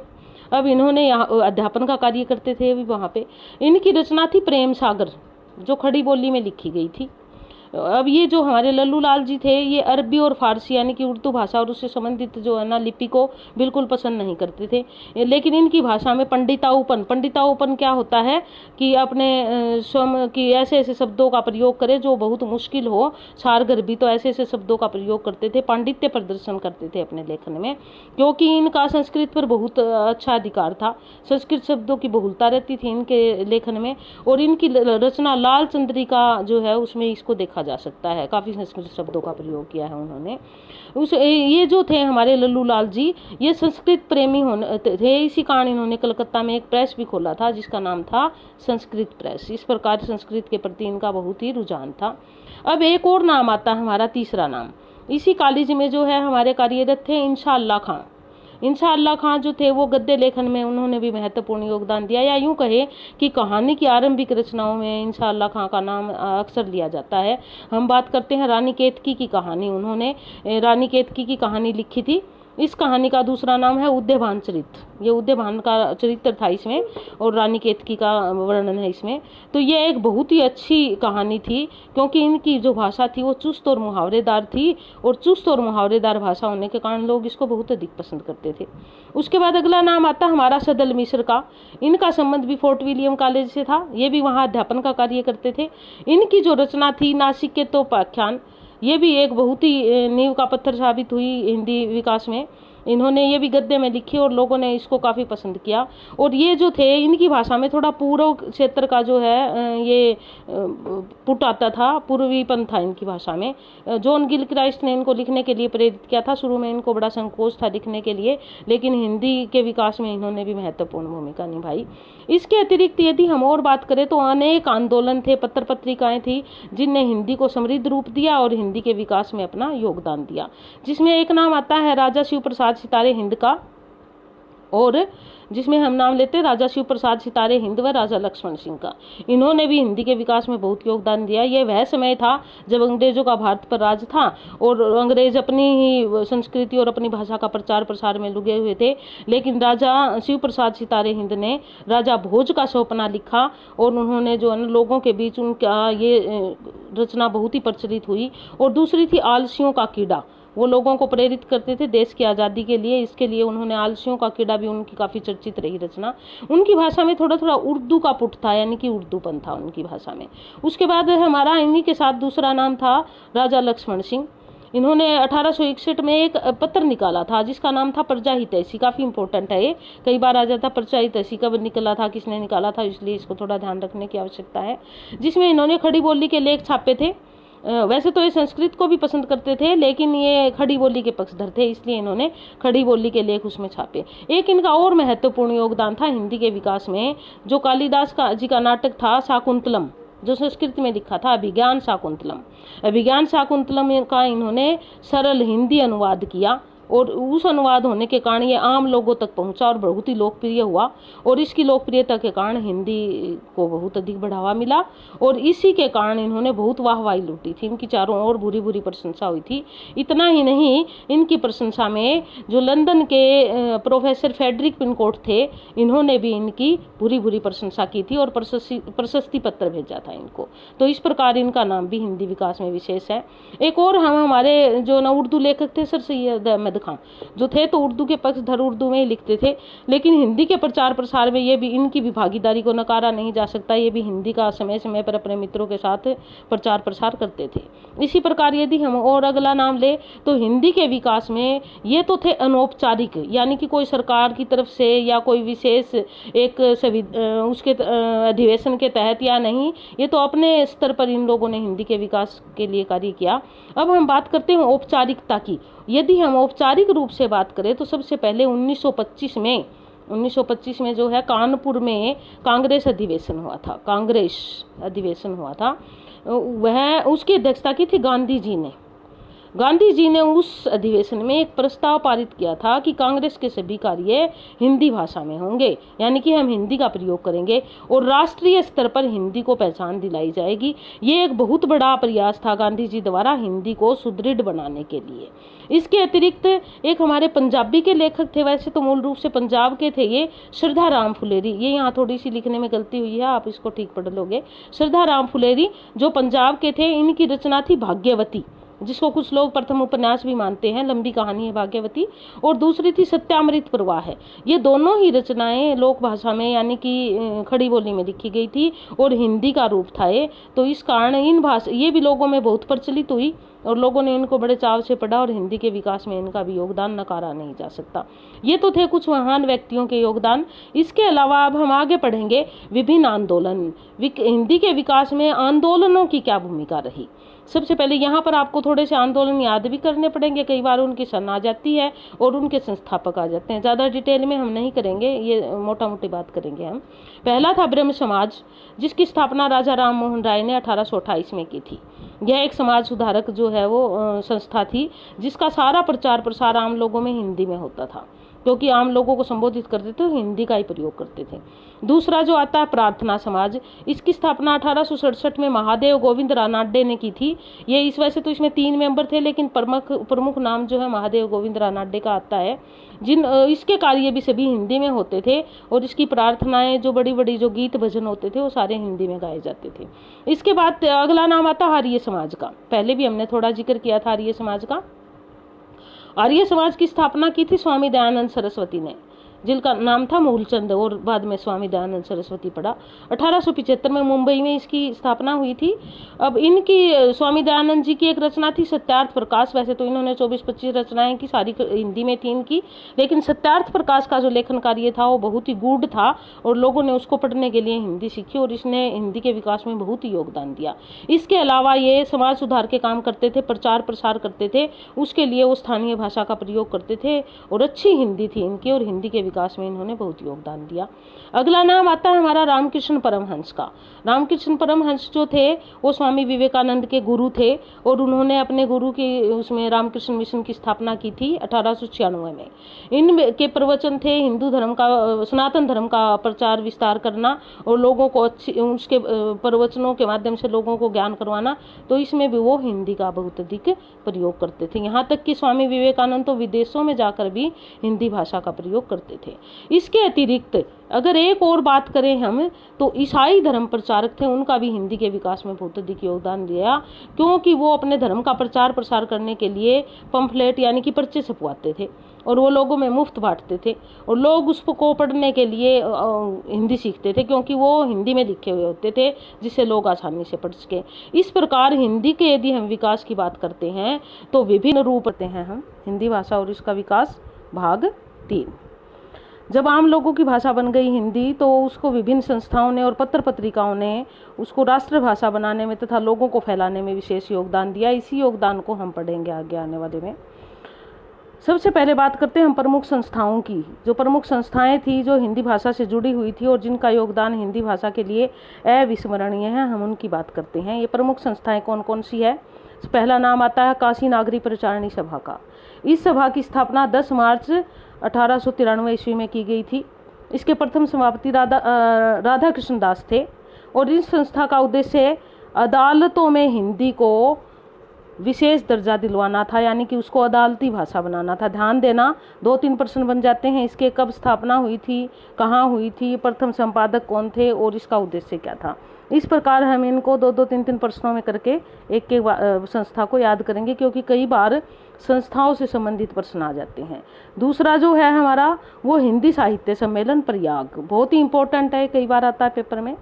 यह सम्मेलन हुआ था एक, बहुत सारे बुद्धिजीवियों ने हिंदी के विकास, प्रचार प्रसार के लिए और आगे कैसे उसकी योजना बनाई जाए उसी संबंध में प्रयाग में 1910 में सम्मेलन का आयोजित किया था। इसके संस्थापकों में यदि नाम आता है इस सम्मेलन का स्थापना किसने की या आयोजन किसने किया, तो महर्षि पुरुषोत्तम दास टंडन का विशेष योगदान रहा इसमें। इन्होंने इस सम्मेलन की प्रथम अध्यक्षता भी की थी, यानी कि इस सम्मेलन के प्रथम अध्यक्ष भी राजऋषि पुरुषोत्तम दास टंडन थे।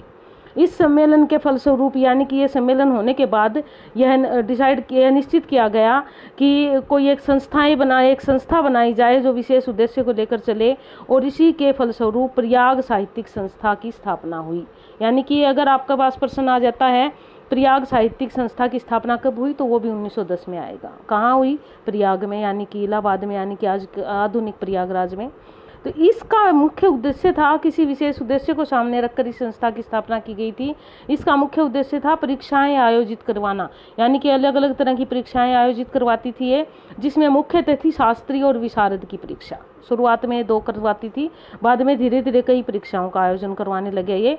और आज़ादी के बाद भी ये संस्था अपने कार्यरत रही, और इसको 1963 में राष्ट्रीय महत्व की संस्था घोषित किया गया। यानी कि इस संस्था का राष्ट्रीय महत्व की संस्था इसको माना गया, और इसको राष्ट्रीय स्तर पर एक महत्वपूर्ण संस्था घोषित किया गया। अब अगला नाम आता है हमारा दक्षिण भारतीय हिंदी प्रचार सभा मद्रास। ये इसका नाम था, लेकिन इसकी स्थापना मद्रास में नहीं हुई थी, ध्यान देना, क्योंकि मद्रास के लिए स्थापना इसकी की गई थी, इसलिए इसका नाम हिंदी प्रचार सभा मद्रास है। इसका उद्देश्य जो था वो दक्षिण भारत में ईसाई धर्म को लोग अपना रहे थे, ईसाई धर्म के प्रचार प्रसार को रोक के हिंदुत्व को बढ़ावा देना था।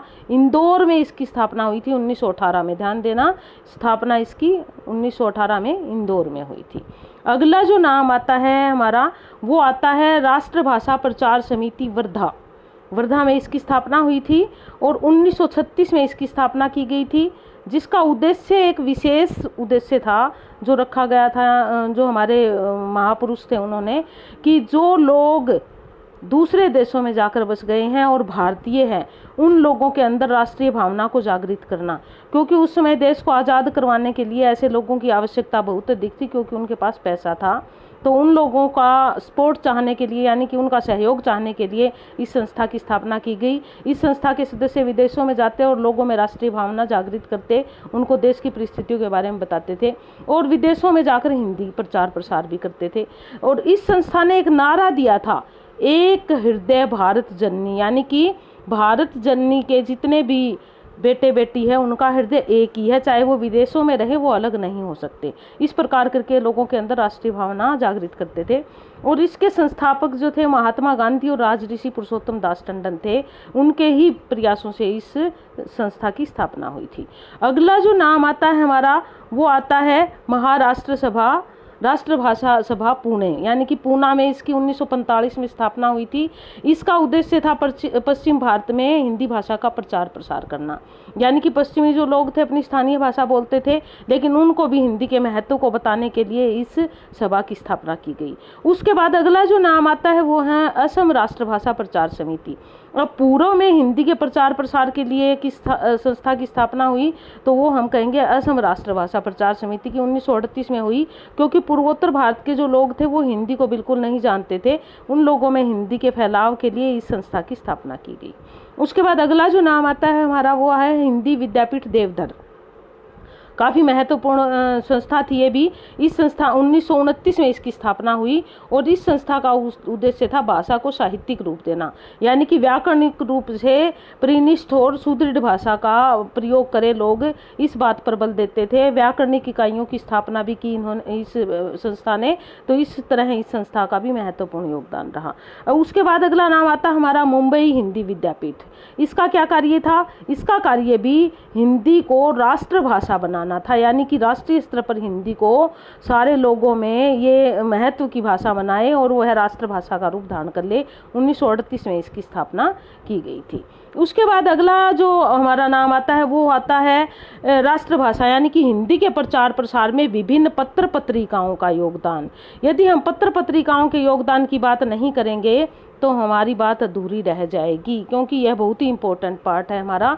कई बार एक आधा प्रश्न इधर से भी आ जाता है। तो इस तरह से यदि हम हिंदी के पहले पत्र की बात करें तो उस पत्र का नाम था उदंत मार्तंड। उदंत मार्तंड जो है बहुत ही महत्वपूर्ण बात है ये। इस पत्र का जिक्र बहुत बार होता है, बहुत जगह होता है। यह हिंदी का प्रथम पत्र था जो मई 1826 में कलकत्ता से प्रकाशित हुआ था।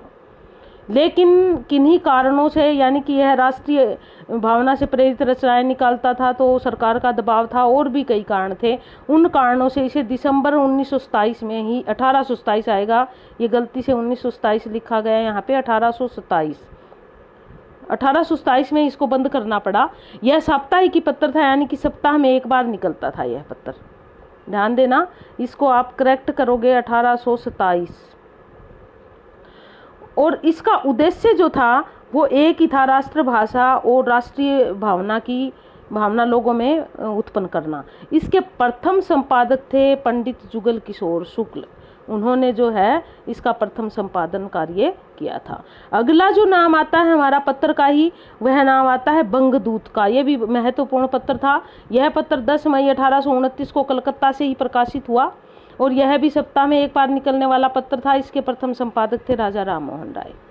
उसके बाद अगली बात करते हैं हम भारत मित्र की। भारत मित्र पत्र 1834 में यह भी कलकत्ता से प्रकाशित हुआ और यह भी सप्ताह में एक बार निकलता था। इसका नाम पहले भारत मित्र था और बाद में इसका नाम बदलकर प्रजा मित्र रख दिया। इसके संपादक जो थे वो रुद्रदत्त राम मोहन थे। तो इस प्रकार इस पत्र का भी हिंदी के प्रचार प्रसार में बहुत योगदान रहा। उसके बाद अगला नाम आता है हमारा प्रजा हितैषी। बहुत ही इंपॉर्टेंट है, ये भी कई बार आ जाता है। यह पत्र 1860 में आगरा से निकला था। ध्यान देना, यह आगरा से निकला। अभी तक तो अधिकतर पत्र कलकत्ता से निकल रहे थे, आगरा से निकला और इसके संपादक जो थे वो राजा लक्ष्मण सिंह थे। उसके बाद अगला नाम आता है समाचार सुधावर्षण, यानी कि यह पत्र जो था वो जून 1854 में कोलकाता से निकला। ध्यान देना, यह पत्र इसलिए भी इम्पोर्टेंट है हमारे लिए क्योंकि यह हिंदी का प्रथम दैनिक पत्र था और इसके जो प्रथम संपादक थे वो श्याम सुंदर दास थे। इन्होंने इसका संपादक कार्य किया। उसके बाद अगला जो नाम आता है हमारा वो है कवि वचन सुधा। ये याद करने की है और सन भी अच्छे से याद करोगे आप। कवि वचन सुधा 1868 ईस्वी में बनारस से निकलने वाला पत्र था, यानी कि बनारस से निकला यह पत्र कवि वचन सुधा।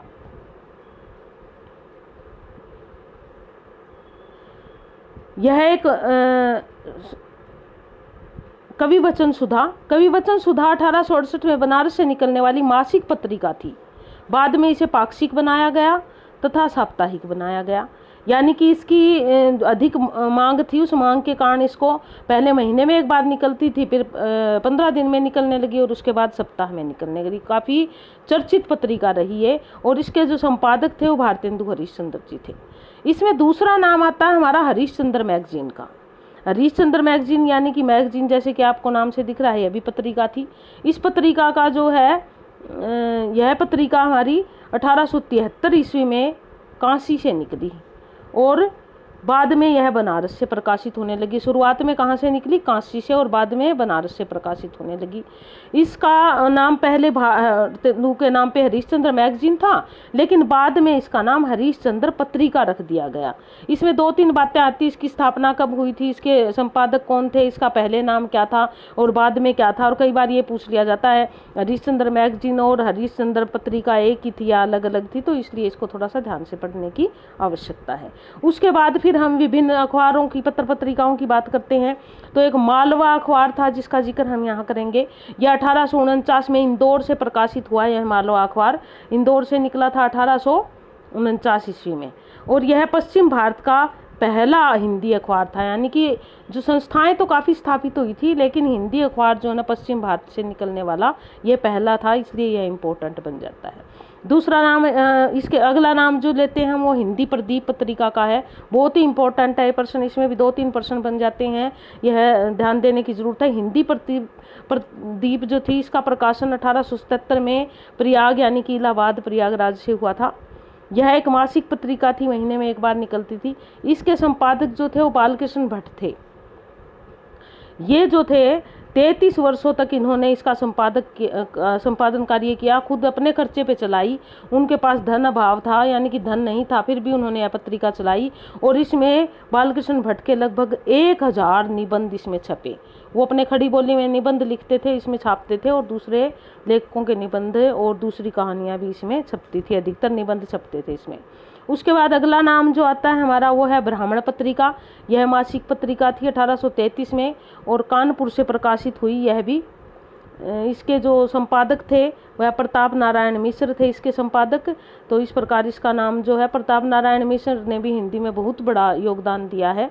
उसके इस तरह से उपरोक्त वर्णित सभी पत्र पत्रिकाएं जो है वो हमारी वो किसकी मानी है, भारतेंदु युग की मानी जाती है, यानी कि भारतेंदु हरिश्चंद्र युग की। अब कुछ थोड़ी बहुत पत्र पत्रिकाओं का जिक्र करेंगे हम जो द्विवेदी युग की थी। श्री महावीर प्रसाद द्विवेदी और आचार्य उनका द्विवेदी युग की प्रमुख पत्र पत्रिकाएं कुछ इस प्रकार थी। सबसे पहला नाम यदि द्विवेदी युग में आता है तो वह आता सरस्वती पत्रिका का। इस पत्रिका का प्रकाशन 1900 ईस्वी में शुरू हुआ था। बहुत ही इम्पोर्टेंट था, बहुत बार आता है पेपरों में, कब हुआ था इसका शुरुआत। लेकिन यह काशी से प्रकाशित हुई थी और इसके प्रथम जो संपादक थे वह जो है बाबू श्याम सुंदर दास थे। ध्यान देना, कई बार प्रथम संपादक पूछ लिया जाता है, क्योंकि सरस्वती पत्रिका का जब नाम आता है तो हम आंख बंद करके महावीर प्रसाद द्विवेदी कहते हैं, ऐसा नहीं है। 1900 से लेकर 1903 की शुरुआत तक इसके संपादक बाबू श्याम सुंदर दास रहे थे। इसका प्रकाशन शुरुआत में काशी से होता था और बाद में इसको इलाहाबाद से प्रकाशित किया जाने लगा। सरस्वती पत्रिका का नाम हिंदी साहित्य में बहुत ही आदर और सम्मान के साथ लिया जाता है, क्योंकि हिंदी को समृद्ध करने में इन्होंने बहुत बड़ी भूमिका निभाई थी। आचार्य महावीर प्रसाद द्विवेदी थे, वो बहुत अच्छे हिंदी विशेषज्ञ थे और उन्होंने हिंदी को बढ़ावा देने के लिए इसमें बहुत सारे लेखकों को और कवियों की कविताएं और लेख छापे थे और बहुत सारों को उन्होंने शिक्षा भी दी थी, जिसमें निराला जी का नाम भी महत्वपूर्ण है। तो इस प्रकार 1903 में ये संपादक बने महावीर प्रसाद जी और 1920 तक संपादक रहे। इस पत्रिका ने हिंदी को साहित्यिक और परिनिष्ठित रूप प्रदान किया, यानी कि व्याकरणिक रूप से अगर हिंदी खड़ी हो पाई तो इस सरस्वती पत्रिका का बहुत बड़ा योगदान रहा इसमें। इसने अनेक कवियों को और लेखकों को जन्म दिया, क्योंकि उनके उस पत्रिका में उनके पत्र, उनके निबंध, उनकी कहानियाँ, कविताएं वो छपती थी और ये महावीर प्रसाद द्विवेदी जी पहले उनका अवलोकन करते थे और फिर छापते थे। इस प्रकार बहुत सारे ऐसे कवि और लेखक थे जिनकी रचनाएं इसमें छपी। उसके बाद हमारा पत्र आता है अगला अभ्युदय। 1907 में प्रयाग से निकलता था अभ्युदय पत्र। यह भी एक साप्ताहिक पत्र था और मदन मोहन मालवीय थे इसके संपादक। और अभ्युदय ने जो है ना देश के लोगों को अंधविश्वास मिटाने के लिए बहुत सारी शिक्षाएं दी। हर तरह के इसमें लेख छापे जाते थे। उसके बाद अगला नाम आता है कर्मयोगी। हमारा पत्र कर्मयोगी जो था 1909 में यह भी प्रयाग से प्रकाशित हुआ। इसके संपादक सुंदरलाल थे। फिर आगे एक और नाम आता है मर्यादा पत्रिका। यह पत्रिका 1909 में प्रयाग से निकली थी। बाद में यह यहाँ से चल के आगे अगले समय तक भी प्रकाशित होती रही। उसके बाद इसके जो संपादक थे वो कृष्णकांत मालवीय थे आरंभिक। प्रताप जो पत्र था यह 1913 में कानपुर से निकला था। इसके गणेश शंकर विद्यार्थी इसके संपादक थे, इसलिए इम्पोर्टेंट हो जाता है। उसके बाद अगला नाम आता है सुदर्शन पत्रिका का। कई बार यही पूछ लिया जाता है, क्योंकि ये राजस्थान के जो है वो जयपुर से प्रकाशित होती थी। यह पत्रिका 1900 में निकली और इसके संपादक जो थे वो देवकी नंदन खत्री थे। उसके बाद जो है हमारा अगला नाम आता है समालोचना पत्रिका। इसका नाम भी कई बार पूछ लिया जाता है। यह जयपुर से प्रकाशित होती थी अभी और 1902 में प्रकाशित हुई। संपादक चंद्रधर शर्मा गुलेरी थे इसके। फिर नाम आता हमारा इंदु पत्रिका का। यह 1909 में काशी से निकलती थी। यह भी मासिका पत्रिका थी। इसके संपादक और सन थोड़े थोड़े याद कर लेना इन पत्रिकाओं के। उसके बाद एक बहुत बड़ा नाम आता है कल्याण। यह एक धार्मिक पत्रिका थी। जो गोरखपुर से 1925 में निकलनी शुरू हुई, यानी कि इसका प्रकाशन जो 1925 से शुरू हुआ और आज भी यह निकल रही है। आजकल पिछले दिनों ये गोरखपुर प्रेस काफ़ी चर्चित रही कि उनके पास पैसा नहीं है, फिर भी वो इस प्रकार की पत्रिकाएं लोगों को के लिए छापते हैं। तो यह कल्याण आज भी निकलता है यह पत्रिका वहाँ से। उसके बाद अगला नाम आता है हंस पत्रिका का। यह पत्रिका 1930 में बनारस से प्रकाशित हुई और इसके संपादक थे प्रेमचंद, इसलिए काफ़ी इंपॉर्टेंट बन जाती है। एक और चीज़ भी है इसमें, हंस पत्रिका जो थी वो दिल्ली से भी निकलती थी, ये दिल्ली से ही प्रकाशित होती थी। दिल्ली में इसके संपादक का नाम राजेंद्र यादव था। तो ध्यान देना आप, अलग अलग चीज़ है, दोनों संपादक अलग अलग है, पत्रिका एक ही थी जो दो जगह से प्रकाशित होती थी। उसके बाद अगली बात करते हैं हम छायावादी युग की। अब छायावादी युग की बात करते हैं, इसमें भी कुछ पत्रिकाएं थी जिन्होंने हिंदी के विकास में योगदान दिया। चांद पत्रिका का नाम आता है सबसे पहले, 1923 में निकली है भी, प्रयाग से निकलने वाला पत्र था ये, सॉरी पत्रिका नहीं। इसके रामरक्ष जो थे इसके संपादक थे, रामरक्ष दलित। उसके बाद है माधुरी पत्रिका, 1922 में लखनऊ से निकली और इस पत्रिका के संपादक नंद दुलारे भार्गव थे। ध्यान देना, नंद दुलारे वाजपेयी नहीं, नंद दुलारे भार्गव। उसके बाद अगला नाम आता है हमारा समन्वय पत्र और मतवाला पत्र, दोनों निकलते थे, दोनों ही कलकत्ता से निकलते थे। और समन्वय और मतवाला दोनों के संपादक निराला रहे हैं। इसके अतिरिक्त शिवपूजन सहाय तथा महादेव प्रसाद भी इनके संपादक रहे। उसके बाद अगला पत्र आता करमवीर पत्र, यह जबलपुर मध्य प्रदेश से निकलता था और माखनलाल चतुर्वेदी इसके संपादक थे। धर्मयुग पत्रिका थी, काफ़ी चर्चित पत्रिका थी और धर्मवीर भारती जी जो थे वो इसके संपादक थे उस समय।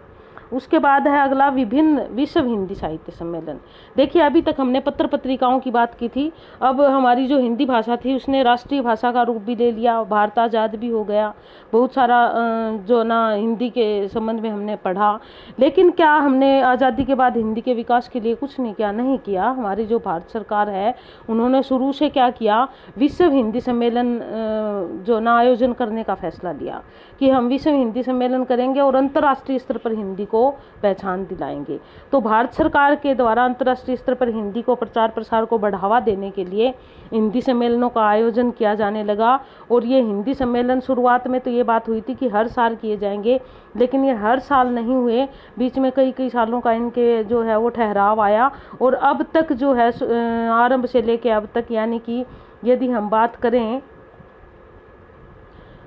1975 में ये निर्णय लिया गया था। यदि हम बात करते हैं 1975 से और अब तक की, तो तब से लेके अब तक इसने 11 हिंदी विश्व सम्मेलन अब तक हो चुके हैं और 12वां जो है कहाँ होना है यह भी डिसाइड किया जा चुका है।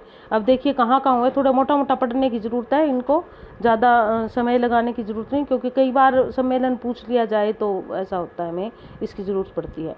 प्रथम सम्मेलन 10 से 12 जनवरी 1975 को नागपुर में आयोजित किया। कहाँ हुआ? प्रथम नागपुर। यानी कि दूसरा जो सम्मेलन था यह 28 से 30 अगस्त तक 1976 को मॉरिशस में हुआ। देखिए एक साल के अंतराल पे हुआ दूसरा और पहला। उसके बाद यदि हम तीसरे सम्मेलन की बात करें तो इसमें जो है हमारा दूसरे और तीसरे में काफ़ी अंतर आया। तीसरा सम्मेलन जो था हमारा 28 से 30 अक्टूबर 1983 को हुआ और यह भी दिल्ली में आयोजित हुआ। तो 76 और 83 के बीच लगभग 7 सालों का फ़र्क हो गया है यहाँ पे। उसके बाद जो था अगला चौथा सम्मेलन जो है हमारा वो 2 से 4 दिसंबर 1993 को। अब ये देखिए 10 सालों के बाद हुआ और मॉरिशस में इसका आयोजन हुआ। उसके बाद 5वां सम्मेलन जो है हमारा हिंदी का विश्व हिंदी सम्मेलन वो 4 से 8 अप्रैल 1996 को त्रिनाद आएगा, त्रिनाद और है ये, ध्यान देना, करीब ये टाइपिंग में थोड़ी गलती हो गई, टोबैको की राजधानी पोर्ट ऑफ सोन में हुआ। त्रिनाद और टोबैको की राजधानी है पोर्ट ऑफ सोन, वहाँ पे इसका आयोजन हुआ। उसके बाद छठा सम्मेलन जो है वो 14 से 18 सितंबर 1999 को लंदन में हुआ। कई बार पूछ लिया जाता है छठा सम्मेलन कहाँ हुआ था, लंदन में। उसके बाद दूसरा यह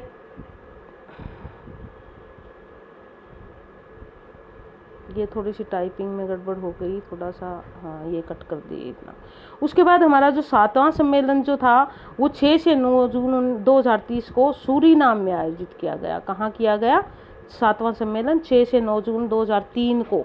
अब देखिए 99 के बाद जो था वो 2003 में हुआ सूरीनाम में। उसके बाद 8वां जो सम्मेलन था वो 13 से 15 जुलाई 2007 को न्यूयॉर्क में हुआ। 13 से 15 जुलाई 2007 को न्यूयॉर्क में। उसके बाद 9वां सम्मेलन जो था वो 22 से 24 सितंबर 2012 को जोहानिसबर्ग में हुआ था। 2012 में 5 साल के बाद जो है 9वां सम्मेलन हुआ। और फिर 10वां सम्मेलन जो काफ़ी चर्चित रहा, आपने भी देखा होगा, पिछले जो है ना 5-1 साल पहले हुआ है, भाजपा की सरकार थी और भोपाल में आयोजन हुआ था। बड़े ज़ोर शोर से इसका आयोजन हुआ था, काफ़ी साजो सामान के साथ, बहुत ही चर्चित रहा था ये। उसके बाद 11वां जो सम्मेलन था वो 18 से 20 अगस्त 2018 को मॉरिशस में हुआ था। और उसके बाद हम बात करते हैं 12वें सम्मेलन की, जो हुआ नहीं है, होने वाला है, यानी कि प्रस्तावित है हमारा 12वां सम्मेलन। 12वां सम्मेलन जो है हमारा कहाँ हुआ होगा, 2021 को फिजी में होगा। ये फिजी में प्रस्तावित है, क्योंकि जब पहला सम्मेलन संपन्न होता है तो अगले सम्मेलन के जगह की और सन की घोषणा पहले ही कर दी जाती है, इसलिए यह 12वां सम्मेलन हमारा प्रस्तावित है। अब तक कितने सम्मेलन हो चुके? 11 हो चुके। उस शुरुआत कब हुई थी? 1975 में हुई थी। अगला देखिए, अब यहाँ पर देखिए, हम हिंदी भाषा की बात जब कर रहे हैं तो हम थोड़ी सी मोटी मोटी सी हिंदी भाषा की लिपि की भी बात कर लेंगे, क्योंकि बिना लिपि की बात किए भाषा की बात अधूरी रह जाएगी। तो हिंदी भाषा की लिपि जो है वो क्या है और कैसे है और कहाँ से निकली, इसे बारे में बात करेंगे। किसी भी भाषा की लिपि की यदि हम बात करें तो जो मौखिक ध्वनियाँ हम बोलते हैं उनको लिखकर प्रकट करने वाले चिन्ह जो होते हैं वही मूल रूप से उस भाषा की लिपि कहलाते हैं, यानी कि ध्वनियों का लिखित रूप ही लिपि है। हिंदी की लिपि देवनागरी है, ये तो हमें पता ही है। इसकी जननी ब्रह्मी लिपि है, यानी कि इसकी माँ जो है ब्रह्मी है, ब्रह्मी से निकली थी, लेकिन ये ब्रह्मी से सीधी नहीं निकली, ब्रह्मी का विकास होकर कैसे निकली इसको हम आगे आने वाली सारणी में देखेंगे। किस प्रकार हिंदी भाषा की लिपि की यदि हम बात करें तो हिंदी भाषा की लिपि का विकास, प्राचीन लिपि यदि माने सबसे प्राचीन, तो वो है हमारी ब्रह्मी लिपि, यानी कि सबसे प्राचीन लिपि ब्रह्मी लिपि थी। आगे यदि हम ब्रह्मी लिपि की फिर बात करें तो उसकी 2 आगे शाखाएं हैं, 2 बेटियां उसकी, एक उत्तर शैली और दूसरी जो है वो दक्षिण शैली। ठीक है, उसके बाद देखिए दूसरी हमारी दक्षिण शैली होगी। फिर हम दक्षिण शैली को तो छोड़ देते हैं, उत्तर शैली की बात करते हैं हम। उत्तर शैली की फिर आगे 4 बेटियां हुई, एक गुप्त लिपि, एक कुटिल लिपि, एक शारदा लिपि और एक प्राचीन लिपि। इस प्रकार उत्तर शैली हमारी 4 में विभक्त हो गई। फिर हम देखते हैं कि हमारी जो है वो देवनागरी लिपि कहाँ से निकली। फिर प्राचीन लिपि जो थी उसकी आगे फिर 2 पुत्रियाँ हुई, एक पूर्वी नागरी और एक पश्चिमी नागरी, 2 भागों में विभक्त हुई है। क्योंकि इन तीनों की बात हम नहीं करेंगे, हम प्राचीन लिपि की करेंगे, क्योंकि देवनागरी का संबंध इससे है। पूर्वी नागरी और पश्चिमी नागरी में से फिर हम पूर्वी नागरी को छोड़ देंगे और पश्चिमी नागरी की बात करेंगे। फिर हमारी पश्चिमी नागरी जो थी वो 5 भागों में विभक्त हुई, पहला राजस्थानी, दूसरा गुजराती, तीसरा महाजनी, चौथा महाराष्ट्री और 5वां देवनागरी। इस प्रकार हमारी देवनागरी लिपि का विकास हुआ। यदि हम कहें कि सीधे तौर पे तो ये पश्चिमी नागरी से विकसित हुई है, और यदि हम बात करते हैं मूल रूप से, तो मूल रूप से जो हमारी देवनागरी लिपि है वो ब्रह्मी लिपि से विकसित हुई है। इस प्रकार हमारी लिपि का, हिंदी देवनागरी लिपि का विकास हुआ। इस प्रकार यदि हम मोटे तौर पे यदि बात करें तो पश्चिमी नागरी लिपि से देवनागरी लिपि निकली है। और यदि बात आ जाती कि इसके मूल में कौन सी लिपि थी, तो ब्रह्मी लिपि से विकास हुआ इसका। बात ऐसी, इस प्रकार से अलग अलग 2 प्रश्न बन जाएंगे। इसके अतिरिक्त हम कुछ अन्य भाषाओं की लिपि की बात भी कर लेते हैं, क्योंकि कई बार एक और भाषाओं के बारे में भी पूछ लिया जाता है। तो सबसे पहले हम देवनागरी लिपि की बात करेंगे। यहाँ हिंदी के साथ साथ संस्कृत, नेपाली, मराठी तथा कोंकणी भाषा की लिपि है क्या, देवनागरी। फिर रोमन लिपि है, यह फ्रेंच, अंग्रेजी और जर्मन भाषा की लिपि है, बहुत बड़ा क्षेत्र है इसका भी। फारसी लिपि है, यह अरबी, फारसी और उर्दू की लिपि है। इसके अलावा गुरमुखी लिपि है, यह पंजाबी भाषा की लिपि है। इस प्रकार कुछ लिपियों को और थोड़ा सा याद कर लेना है, कई बार अलग अलग भाषा की लिपि पूछ ली जाती है। इस प्रकार हमारा यह हिंदी भाषा और विकास, उसका यह चैप्टर संपूर्ण हुआ। ये देखते रहिए, मेरा चैनल देखते रहिए, लाइक करें, शेयर करें, कमेंट्स दें, और आप आगे ज़रूर शेयर करें और सब्सक्राइब करें ताकि मुझे प्रोत्साहन मिले और मैं आपके लिए आगे और भी अच्छी अच्छी वीडियो तैयार कर पाऊँ जो आपके लिए सहयोगी